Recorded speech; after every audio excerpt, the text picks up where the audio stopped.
Hey, I'm Matty, and this is Moses. We're the co-founders of Pixlmob, and we are here today on the Prop Media Podcast, and we've got a really cool conversation lined up. We're talking with Troy Palmquist, who is a contributing writer for Inman News and Housing Wire, which are the two biggest news magazines in the real estate industry space. We're excited to talk with him. He knows tons about and does a lot of following of like prop tech and technology in the real estate space, and has a lot of experience with using media in the real estate space. So we're excited to hear his perspective. Troy, talk to me a little. How'd you get into real estate? I mean, this is a crazy space that we all operate in. So what was that story for you? Yeah, for me, real estate kind of happened accidentally. It's one of those, powerful, anything in life can happen kind of moments. My friend and I were 20 and we were getting our hair cut at a barbershop in Santa Monica, and there was a real estate office next door, and hanging up in the windows, of course, were properties. And 20 years old, what else did we want to do than buy our first pieces of property? Yeah. And so we started talking about it, and ended up just had this opportunity. It kind of fell in place. It was father son little real estate company, and independent. They had a real estate and a mortgage company, and like, hey, do you want to come and help us? And I'm like, I don't know anything about this, but sounds like fun. And so at 20, I got into, helping them, and as, kind of operations and learning the mortgage process and the real estate process. And then we started to kind of grow it from there and never looked back. Nice. So you hopped in on the agent side of the world, and then you've done a lot of things since then. So give us a quick version, get us up to speed with some of the places you've been in the real estate industry and where you are right now to situate everybody. Yeah, so my career's kind of been multi-leveled. There's been just, a lot of stuff from foreclosure flips, and dealing a lot with the asset disposition portion for some of the larger buy and flip companies. Looking at how you dispose of the property and like get it sold, to starting a brokerage, an independent brokerage in Southern California, scaling that to 5 offices. And then during COVID, that got acquired in January 22. And then I started another one, and then ended up at EXP, where I was director of growth for California, and then vice president of marketing for EXP. And then last September, so a year ago, I decided that it wasn't the right fit for me in the corporate world, and wanted to go and, do my own thing again, which, involved kind of going back into production a little bit, but also, diving back into the writing that I had done and the speaking opportunities, and really trying to provide value. And then doing some advisory work and consulting work with technology companies and brokerages, helping them kind of understand like why they're not getting adoption, or why their product isn't getting, the right messaging across that really resonates with agents or with the brokerages. And I've looked at so much tech over the years that I feel I have a different perspective with it, because I've been a broker and I've been an agent, and looking at it and like, why isn't it working? Or why is this so amazing of a piece of property, technology that, we really need it. That's kind of your reputation in the space. You're kind of one of the prop tech guys that tracks with a lot of the new technology in property space. But you've got so much experience across the whole gamut of the real estate industry. So tell me a little, like, so prop media is about property media, visuals in the real estate space, photos, videos, all that jazz. So how has that impacted your career, both as an agent and later on? Like, what have been some of the things that have been important to you about media in your business and your story? If you go back to looking at like the foreclosure flip space, you've got a property that an investor bought, that they renovated, that they want to sell. And there's very rarely is it the situation of like, we're going to, hold it or keep it or turn it into a rental. Investors buy property to renovate and sell. And so telling the right story through photography has kind of always been one of those things for me, since day one. Like, I've realized that you can't judge a book by its cover, and that really relates to photography within property and how you market a listing, to get it to the story told correctly, but also the visuals of what it is. So looking at it from that aspect, we really put a lot of emphasis into photography and how the property photographed and how it looked, whether it was, lightly staged or fully staged. There was always the component of you have to have the right photos online to get the consumer to actually want to come and walk through the door. It's kind of the new front door. Yeah, unless you're driving around open houses, you're not looking at what the photos are. And the consumer really judges whether they want to go and see a property or not by the photos that they see. So even when I had my first brokerage, was called The Address, and I had patent pending for sale signs at the time. And now I do have the patents on it, but of putting photos on the for sale sign. Instead of a sign writer that said ocean view, talk about it, prove it, and put it on the photo, and put the photo on the sign so that people want to come and look at it that are driving by the neighborhood. So photography was always that piece, even with that brokerage, that was kind of the differentiator.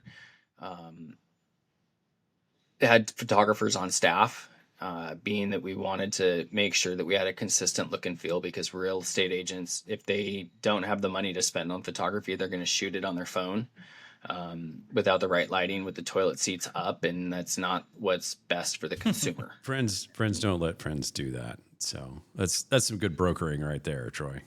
It is. So, but that was also that was part of the unique selling proposition of what the brokerage was to agents, but also to the customer, to the sellers, is that we have this, in-house photographer, and we're going to have, quality assurance that there's not too many photos on the MLS. There's enough. And when you have photographers that really understand what you're looking for, then you're getting the shots that are the right shots for the marketing collateral that aren't, not going on the MLS, but it's a beautiful fountain out front, and you want the fountain shot with the water cascading down. Those are the shots that you put in marketing, but they don't go on the MLS. Yeah, it's amazing to me how few agents really think about that. They think about sticking it in the MLS and documenting the property, and that's about it. But it sounds like you had a lot of different channels that you were promoting different types of media. Yeah, it's just, you've really got to look at it in the different use cases. You've got one shot to kind of typically come in and get it. I've been an advocate that, not every photographer is the right photographer for a particular house. I've had wedding photographers come in and shoot properties. There was a, house that we flew in a photographer from overseas that photographed the property. There's different perspectives and different angles, and I think different equipment that really play into capturing the right shot, especially in the luxury market, to garner the right attention and market it correctly. What other kind of mediums besides photography have you seen be useful, and maybe what do you think has been kind of a distraction for realtors? I think video has a big story to tell with real estate. You look at the Matterports and having the digital floor plans as a sense of media, and the way that it helps people visualize the property if they haven't been there, I think work well. I think agents get caught up, and kind of the industry gets caught up in more of the fear of doing something versus the actual doing it itself. We miss opportunities based on not wanting to step out of the status quo.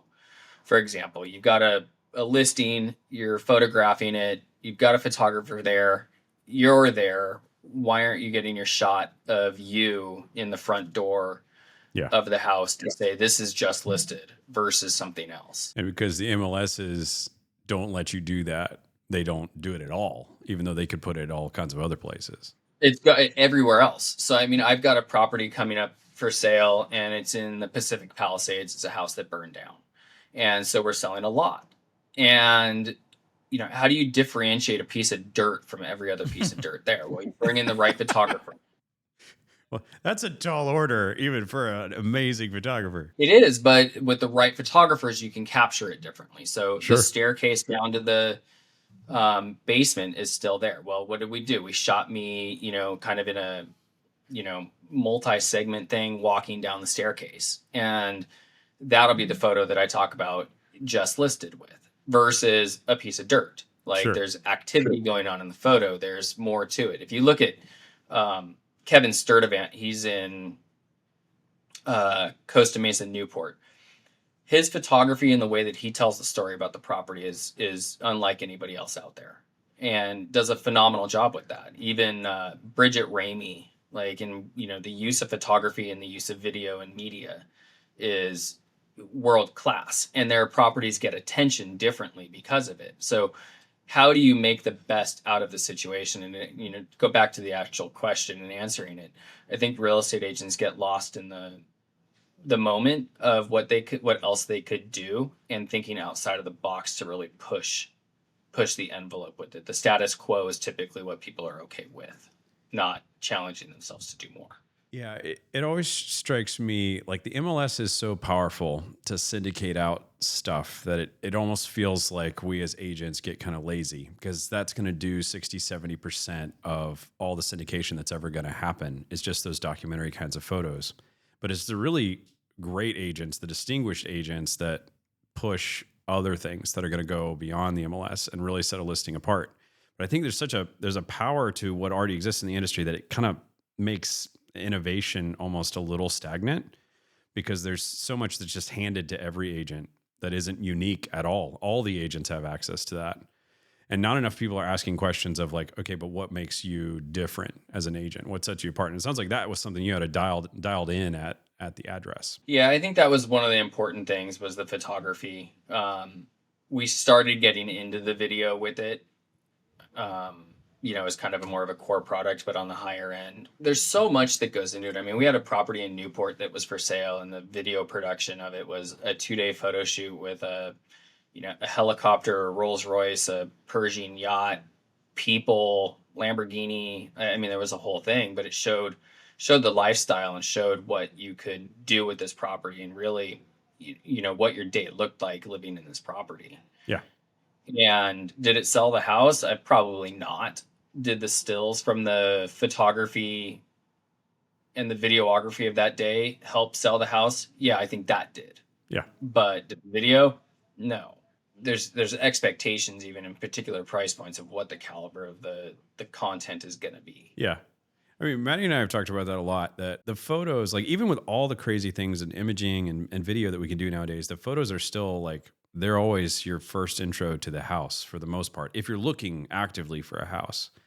But on the flip side, like doing the kind of lifestyle videography that you're talking about, I mean, that was a key part of your brand and your growth, was it not? Like it's almost less about did it sell the house, but how does it reflect you guys? Yeah, I wouldn't say that it was part of the brand or part of the growth by any means. I think, the overall brand of the brokerage and the marketing and the caliber of what we did, and really making sure that everything was taken care of, was probably a bigger piece to that. More the customer service side of it. And the quality control.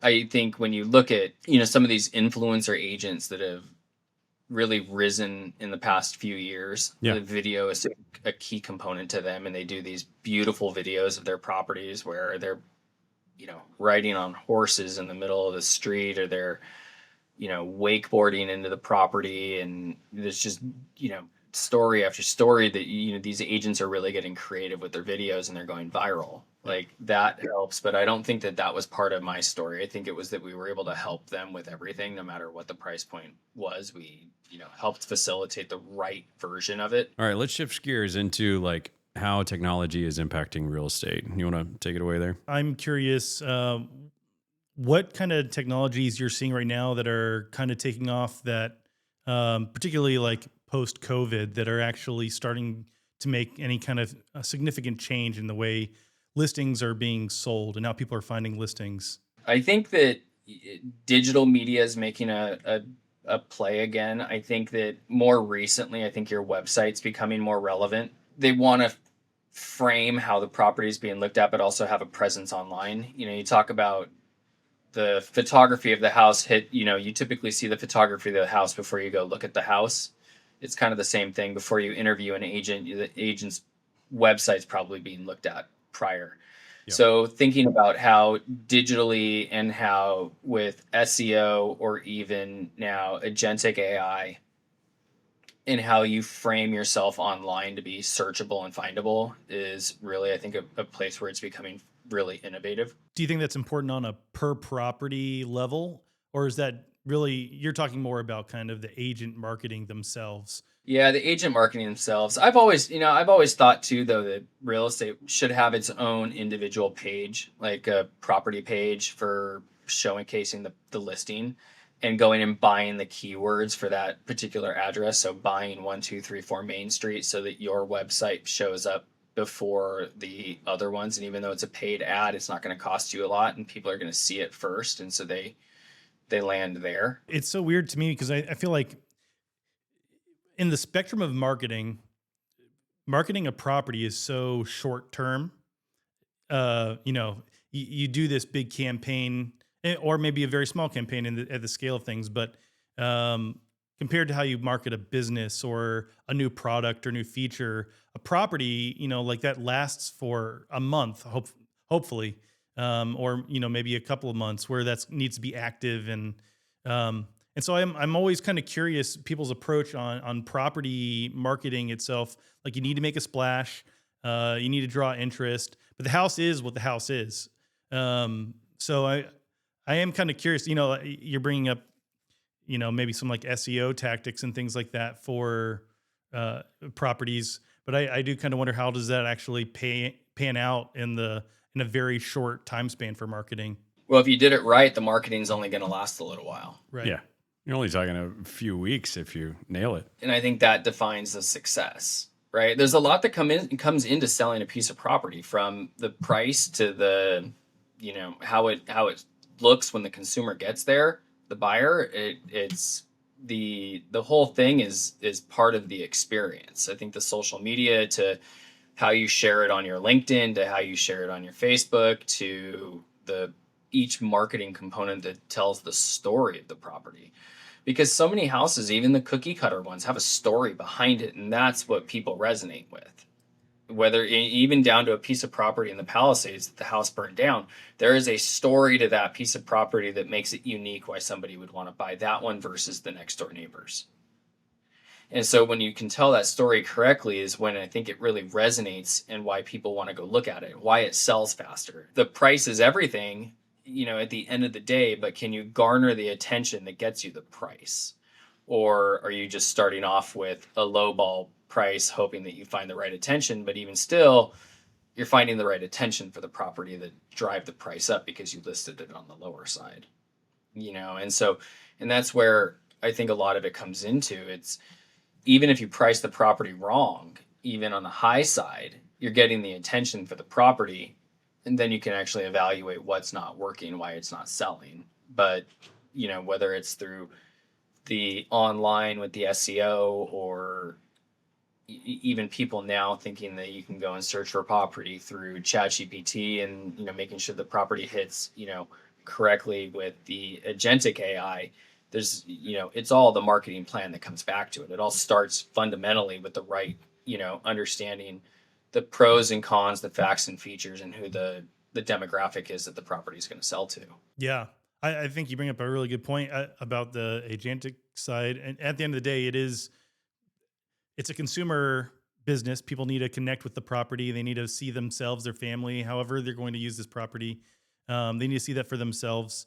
And I think like agentic AI is kind of like this new thing that allows people to get very specific, down to, where am I going to, where the sunlight's going to hit the kitchen when I'm drinking my coffee in the morning. And there's all kinds of crazy criteria people might be searching on. And when I'm doing this at an agentic level, where I can just literally put everything that I'm looking for and it can filter through, I think we're kind of stepping into a new world in that kind of searching. But what are you seeing as far as tools that are coming out there for that kind of personalization that might be augmenting or like adding to the agent's experience, getting a lot more personalized with those searches? I think Real Scout, which is a middle of the funnel, software to help with the lead nurture, on the buyer nurture, on the seller nurture, does a phenomenal job with how they present the properties to the buyers. They've been working on different stuff, and their products really evolved in the last year with how people can search there, but also how they can filter and, really look at the filters and what the features are that they can search for in a property.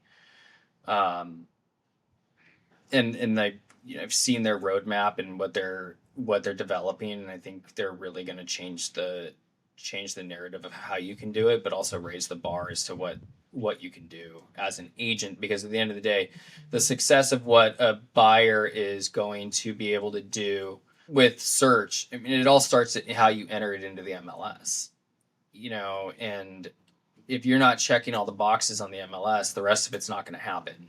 Like, the searching isn't going to happen, and how it gets found. So it starts, really there. But these products and how you can really help filter down to what people are looking for, I think is really starting to show up. Even with, likely movers and likely buyers in searches there, and how you can kind of find those people, I think is evolving in leaps and bounds right now. I think it's really interesting. We talk about this, and I think we're at the very early stages of starting to understand this. But property media, I think, factors in a big way into this kind of search. Obviously, like, if you're a human, you have eyes, you can visually identify things in a house. And right now, like what you just mentioned is, I think, exactly true. The MLS, the way you search is you have to search on what's been identified in the house, and there's big ass forms that have, 200 fields, And they have a lot of human error. Like, a lot of times when I was sitting down with a client, I was like, well, we could limit by that, but that assumes that every realtor in the MLS actually accurately identified that. So I might not recommend it and things like that. So there's a human error component there, even to the filtering. But I'm going to have to check out what he's talking about for the filters. But it's exactly that. There are so many fields and so many boxes that you can check in the MLS that are there to actually help you look at it. It's got a wine cellar, or it has a wine fridge. Like, not everybody cares about it, but those that want to search for a property that has a wine cellar, that matters. Yeah. And so you start really looking at it, like what type of flooring there is, what type of countertops there are. Like, yeah, it's tedious, but I think even more now, those boxes become more relevant, because I think people are going to start searching by what they really want. And I think search by natural language isn't far away from reality, where you can go into your portal of choice and be like, I'm looking for a 3-bedroom, 2-bath house with granite counters and shaker cabinets, and hit search, and it's going to pull it up. Yeah. Now, and there's already where they read the property descriptions, because they're understanding what's in the property description, and there's apps, or not apps, but technology out there that some of them use, where they're actually looking at the photos and analyzing what's going on in the photos. So they can see that the countertop, or they can see that the kitchen's been renovated without reading in the description that it's been renovated.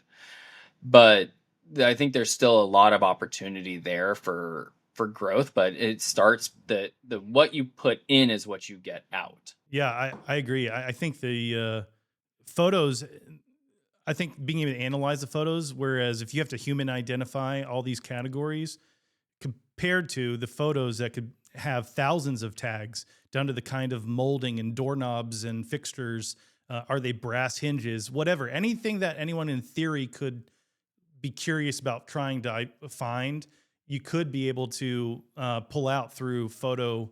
And so it's interesting on our end, because we work with obviously a ton of photographers through our platform, and a lot of people are, I think they see this kind of like latent potential in the photos that they create and that they put on the internet for the resale of the home. That's like the initial license and intention of those photos. But then what's happening is that there are a lot of these big companies that obviously understand the potential, this latent potential in these photos, and they're being collected and into big data sets, and they're being trained on these big data sets. They're being resold over and over again. So there's a lot of concerns about licensing, particularly like if you're a photographer, and then also the same thing on the realtor side. And maybe you might be able to address those concerns a little bit on the realtor side, a little bit more. On the realtor side? About licensing itself? Well, I think I'd rather ask Troy what he thinks. We had an interesting conversation about this a few weeks ago. We did, and I've got an article coming out about it in the near future. I've worked with a lot of photographers, and I don't know how many of them I've actually ever had a contract with, where it was this, here's the arrangement with it and what your licensing rights are with it.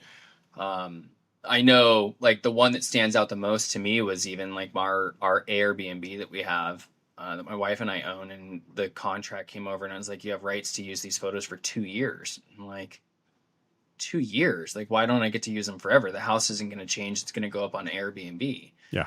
But that's what it was. And so we did the right thing, and we just had the house reshot anyways. But because I think that switching up the photos and making it look different probably garners more attention for it. But Yeah. I don't think that the real estate agent has actually been educated enough on the licensing and the rights to the photography. I think that the real estate photographers that have kind of come up and been like, I love photography, I'm going to go start shooting houses, and then word of mouth spreads, and I charge, $600 to photograph it. Where's the contract that's binding us with these other things? It's been just recently where you've got the Zillow and the CoStar and, these bigger lawsuits that are making licensing becoming more, I think, mainstream. But I still don't think that the typical average agent has an understanding of what is really who owns the photography and what the rights are with it. Yeah, I think I think part of what's going to make it really important in the near future is what you guys are alluding to is there's a lot more than just the licensing of, hey, I took the photo, you can put it in the MLS and it can syndicate to all the things and sell the house. Now, all those photos are getting pushed into data sets that are training models, that are being mined for data, all kinds of things that are secondary uses that wouldn't be governed under a normal understanding of that initial They're non-obvious licensing. Yeah.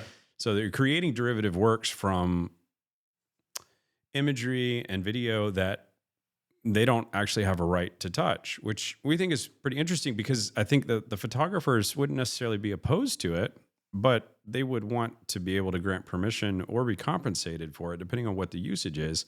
And the industry, like you're saying, really doesn't even have a category for that yet. Like there's no conversation that most agents have of like, there's very little understanding. And when I was a broker and agent, it was a regular conversation where agents would actually sell photos to the next listing agent in our market. So they would they were coming back on the market and it was vacant before.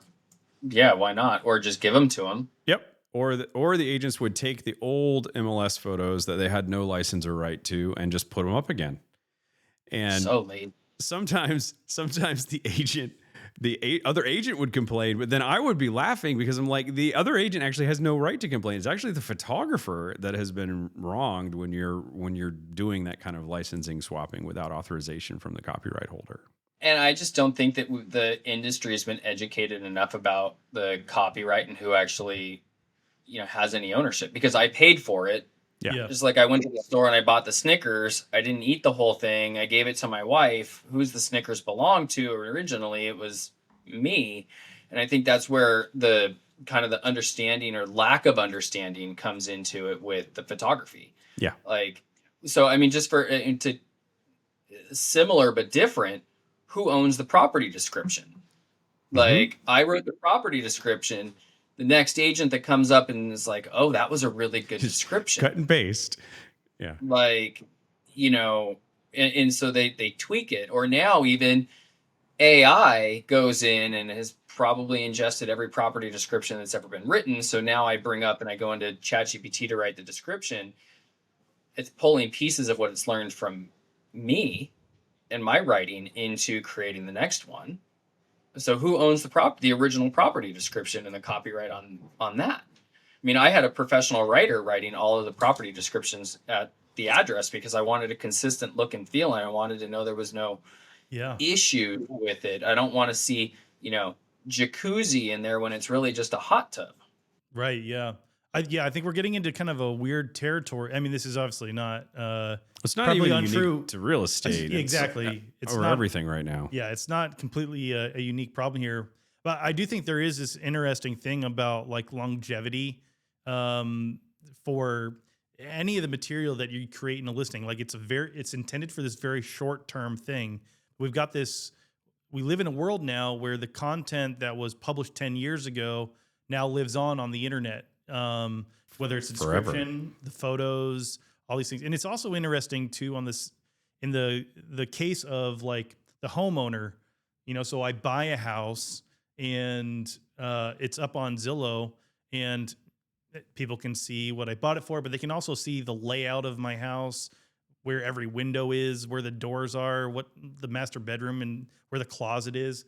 I don't know. There's like this, It's kind of weird. So there's a very like I Matterports and floor plans have a time and place for me. I think one, they show too much, just like putting too many photos on the MLS that shows too much, and it doesn't.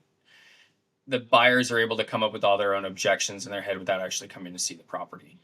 But also, where I think you were leading to is like the security component. Like if you've got the Matterport or you've got too many photos, you understand where the alarm panel is right. and where everything is. And so there's a security component of it. And I mean, I've seen houses on the market that have gotten stolen, property out of, and they cased the place online prior, and so then you come into the photography, and I've had plenty of buyers ask for the photos to be removed on the MLS, except for what's necessary, because they don't want everybody to be able to go and look at what's in the house or what it looks like. And although the possessions and the personal property isn't what it was before, there's still this like invasion of privacy in their head where there's too much being seen about what I bought. There's a lot of different people with different needs in the exchange on the content that goes out with every listing, different perspectives, and homeowners, the new buyers, and then obviously like the realtors, the creators, everyone they all have kind of a different interest.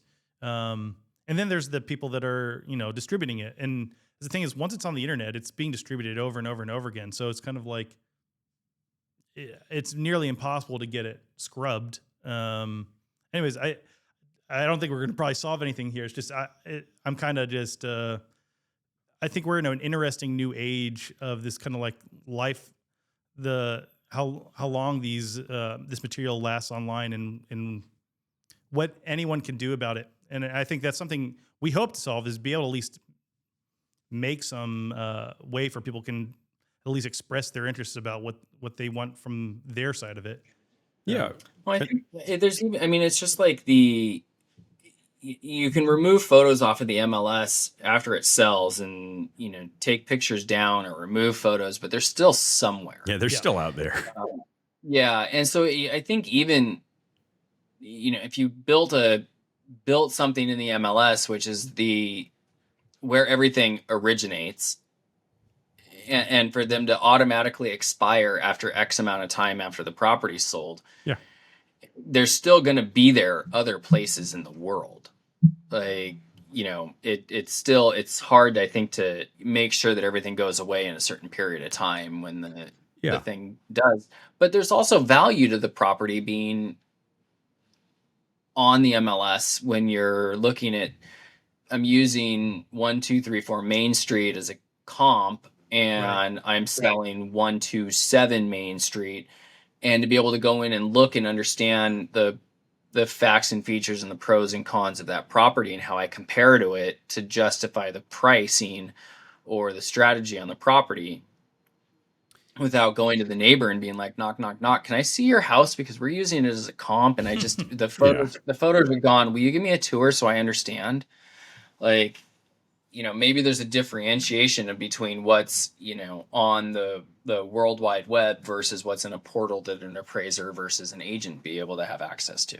Well, and that's a lot of the vision we have for what we can do in the space with Prop Media and Pixlmob, and creating rails for how licensing would work. Like you're describing the problem of what we're working on in terms of being able to actually embed into a file and take a file and have the creator or the contract that's creating it between the realtor and the photographer actually have those kinds of directions in it. Because I don't think that the people who have the privacy concerns with like their house being on Zillow necessarily care as much if a bunch of appraisers and licensed background checked realtors can actually see the photos for comps.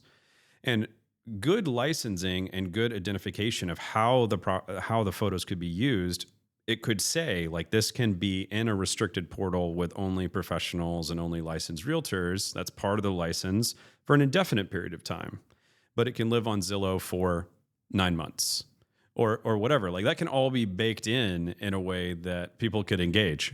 Now you're looking at like, do I have to educate my real estate agent to say, okay, I have to like now create a reminder in my calendar to go take all the pictures down in 9 months? Well, we would hope that if we can actually educate the industry and engage, that a lot of that could actually be a lot more automatic, where portals and things like that could actually query the imagery of, can I still use this or not? In a way that maybe it doesn't have to rely on that kind of thing. But anyway, I'm dreaming about our future roadmap here, so I don't want to give anybody false hope too fast. Your roadmap and what Pixlmob is out there trying to solve is a very relevant issue. We think so. I think so, for whatever that's worth. Because even before we had really met and talked, I knew about it and as being a area of concern and an area of issue, and then you've got the lawsuits going on with it. But I hadn't thought about it as an agent of like, how do I really help my consumers or help my buyers or help my agents really understand what it means. And I think how many real estate photographers are there in the United States that are shooting property? It's an excellent question. We This wish come we up a knew. lot, yeah. I can tell you there's 4,000 on prop media that you can find right now, but we have 15,000 that are in Pixlmob world that have made an account at some point. So, I mean, there's a good number. And there's probably substantially more than that. How many of them actually have a contract, and how many of them actually understand the rights of what they are producing? Yep. I mean, there's an education problem on that side too. I think it's just that there's an education problem with a lot of it. Yeah. There's an education problem even with educating real estate agents. There shouldn't be 30 photos of a 900 square foot condo on. You're speaking to our soul. Photographer took 30 pictures. They don't all need to be on there. But they paid for them, Troy. So they need to put them. They need to fill all 36 MLS slots. It is. But what did it really do for you? Nobody came to see it because they saw everything there was to see. All right, Troy. So you're writing an article about some of this stuff. What are your thoughts on how do we educate an industry? How do you educate 1.5 million realtors and 2 million licensees? And I mean, I'm sure your article will get it done, right? Or is there more that needs to happen? I mean, as much as I like to think the reach is that of that number and to have an impact, I think it's on. I think real estate photographers probably have a part in going and telling the story. Just like, title reps and home warranty people. I think going in and helping educate on an office level is probably a really good start. I think going in and trying to cultivate those relationships, bring the bagels and the donuts in and go have an office meeting and talk about licensing and, ownership of photography, but educate them more. Hey, I'm taking 30 photos of your 900 square foot condo. Don't use them all. Yeah. Like, here's how I would set them up. Here's how I would do it. And come in with an educational component of it. And, the more you educate people and the more you help provide value to them before they're a customer, the better chance you have of creating a customer out of them. And I think that the photography world probably has that opportunity right now. I think there's a lot of like independent photographers versus like photography companies for real estate. I think there's opportunity to kind of consolidate and create an actual business out of it and do more that way, and then actually go out and have ambassadors that are kind of doing stuff just like home warranty, just like title escrow does. Like, go out there and advocate for your business and build a bigger business than just being one photographer that's on their own. go and do that and, really start providing value to the industry. I think that's where, value leads to opportunity to educate. Educate creates opportunity to change. Yeah. And so I think if the education and the, even giving presentations at associations about best use of photography or best ways to, do this or that with photography and telling the story that way, and then bringing in the education of, copyrights and ownership and use cases, the more opportunity you have to actually provide that change there and educate the 1.5 million. Yeah. I mean, I think, yeah, it's got to be an ongoing conversation. Like it's got to be something that becomes part of the ethos of how we do real estate, that people realize the importance of the media and they actually talk about it, and they talk about the ramifications to the consumer, to the photographer and the realtor. It's kind of like a joint creative process. There's a homeowner involved, right? Maybe they have concerns about security or how they want things presented or any number of things, not just that. Yeah, I mean, they've got their photos on the wall, potentially like in the pictures. There's all kinds of stuff. Yeah. Yeah, I mean, I've always told people, like, you're planning on moving, right? Depersonalize it as much as possible. Yeah. Like, let's start the packing process now. But it happens 30% of the time. Yeah, like you're a good realtor. So there's so many people who would never even get that advice from the licensee that they work with. Yeah. So I'll give your photographers and viewers here a little piece. I wrote an article years ago, and it was on like the best closing gift you can give a buyer, and it's photography. Because when you look at natural disasters or, burglaries or insurance claims, photography is the most important thing that can actually come in and help you. That's true. Think of it as in a total loss, and you're talking about family photos on the wall. It's really nice that you've got high res photos that you can blow up and recreate that photo. It's not going to be the original photo. It might be framed and in a thing, but you didn't lose the wedding photo of your grandparents or your parents or your own wedding or the kid's first haircut. And you come into insurance documentation of it and being able to say, yes, we did have this and it was gone. Or this is what it did look like, and it's timestamps. And I think that is one of those things that is, I think, an invaluable closing present to a buyer, is to be able to come in after they've moved in, settled down, and have their house photographed for them. Makes for a great "we've moved" postcard too. Have them stand out front of the house with, the sign that we've moved, and get that photo and let them send that out as their, "we've moved" postcard. But there's value to photography that's outside of just selling the house. Yeah, that's an awesome idea. I don't know that that article and start getting it out. Because one of the things photographers will talk about is like, well, what are other ways that I can use these skills? And I mean, that's fantastic. Like I had a house fire 3 or 4 years ago, and that was a huge thing. Now I take photos all the time with my iPhone, so I was able to find a lot of stuff. But at the same time, like if my realtor / myself had done that for myself, that would have been so useful. That's an awesome suggestion. Like it's a stamp in time. Yeah. Right. Like, I wouldn't go and photograph my house all the time. We haven't done it since we renovated it, but then there is a camera photo. Yeah. It's still a start of stuff throughout the phone that I can go and do, but it's nice to have. Like I had a friend that they had to evacuate in a fire here in LA. And I was like, before you lose power and like evacuate, go run through with your phone and video everything. Like get the family photos on video, take a photo of it, like, because then it sucks that you lose it in the fire or in the natural disaster, but at least you have a snapshot to recreate it. And I think that that's where it, as a closing gift or as an additional source for agents to look at value to their customers, or even agents or photographers to go and say, hey, I'm kind of slow this month. What can I do? Well, go pull public records, or go have your title rep person go and pull all the houses that sold a year ago and reach out to those buyers to see if they want to get photography on their house just for, documentation purposes. Yeah. I think that'll be really fun for me, my brain to spool on, because you've got you would shoot that differently if you were designing it for that. Like you would shoot it in a very documentary style. You'd do straight on objective shots of that photo wall. It would be different than how you would shoot a house, and it would be a different product.